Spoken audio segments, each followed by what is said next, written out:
Hi guys! For today's video, wala akong naisip na ulamin. Ito lang guys, may paksiw pala kami oh. Papili kami ng isda na maliliit na galunggong.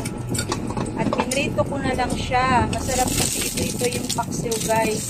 At saka meron akong kalabasa na nabili ng isang araw pa. Lagyan ko lang siya ng magic. At may kanin na rin ako guys, naka-ready na. Wala akong ibang sahog sa kalabasa guys kasi tamad ako lumabas ang init. Ayan, nakaprito na ako ng isda niyan. Pang second batch na yan. Hanggang second batch lang guys ang aking pipituhin na galunggong. Kasi yung tira para sa amin, hingming. Hati lang kami ng ulam. Sa kanila paksiw. Sa amin naman ay pinrito ko. Ayan guys. Pagkatapos niyan, lulutuin ko rin siya doon sa nilutuan ko ng prito.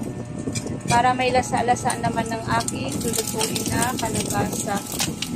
Yun lang ang aming ulam guys. Simpleng ulam. Kalabasa lang na puro. Walang halo. Magic lang, sibuyas lang at saka bawang ang lasa niyan. At saka may magic. Ayan, ginisa ko na siya. Nakatapos na ako magluto ng prito. Yan, isa lang konti. Pero ang aking pagigisa guys, wala yung masika. Tapos nilagyan ko na siya ng magic panlasa.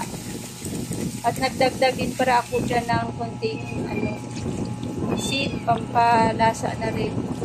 Ayan, at tubig. Nilagyan ko siya ng tubig. Yun yung pampaluto niya lang. Yun lang ang aking panlasa. Magic at saka konting salt. At ang aking pritong isda, ayan. Yan na guys. Paluto na yan. Hindi ko na nilagyan ng maraming sabaw. Parang ko lang siya. Isa.